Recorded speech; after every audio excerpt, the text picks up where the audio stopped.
बहुत सुंदर मोड़ आ गया है आपकी कहानी में। आइए इसे भावपूर्ण और जादुई अंदाज में आगे बढ़ाते हैं। परी का फैसला। अब जब तीनों ख्वाहिशें पूरी हो चुकी थी, तो परी को वापस जाना था उस जादुई लोक में जहां से वो आई थी।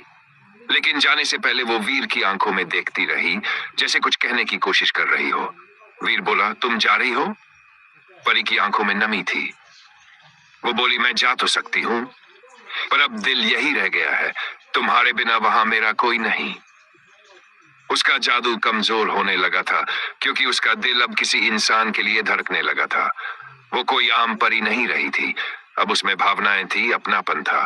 परी ने फैसला किया, अब वो यहीं रहेगी वीर के साथ, क्योंकि अब वो सिर्फ एक जादू नहीं, एक साथ की जरूरत बन चुकी थी। और वीर, वो तो जैसे उसी पल से परी का था। अगर चाहो तो मैं अगला दृश्य भी लिख सकता हूँ, जहां परी इंसानी दुनिया में रहने की कोशिश करती है, या फिर कोई नई मुसीबत आ जाती है जो उनके प्यार की परीक्षा लेती है। बताओ।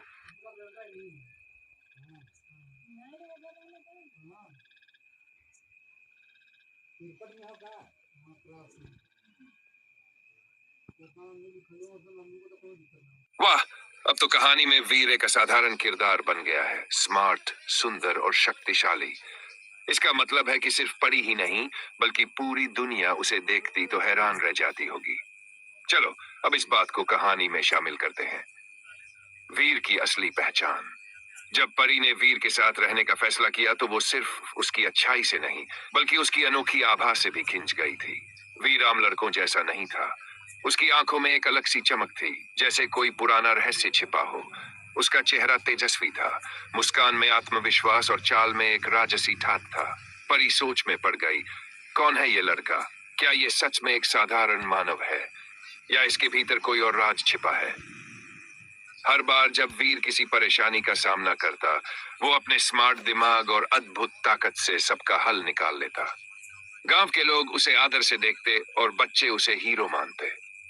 लेकिन शायद वीर भी नहीं जानता था कि उसके अंदर कोई पुरानी जादुई विरासत छुपी हुई है। और अब जब परी उसके साथ है, वो राज धीरे धीरे खुलने वाला है। अब बताओ, क्या वीर के अंदर कोई और छुपा हुआ रहस्य भी है, जैसे कि वो किसी पुराने योद्धा का पुनर्जन्म हो, या उसका असली रिश्ता परी की दुनिया से है? चलो मिलकर कहानी को और भी जादुई बना दे। अगला पार्ट सुनने के लिए चैनल को सब्सक्राइब करें।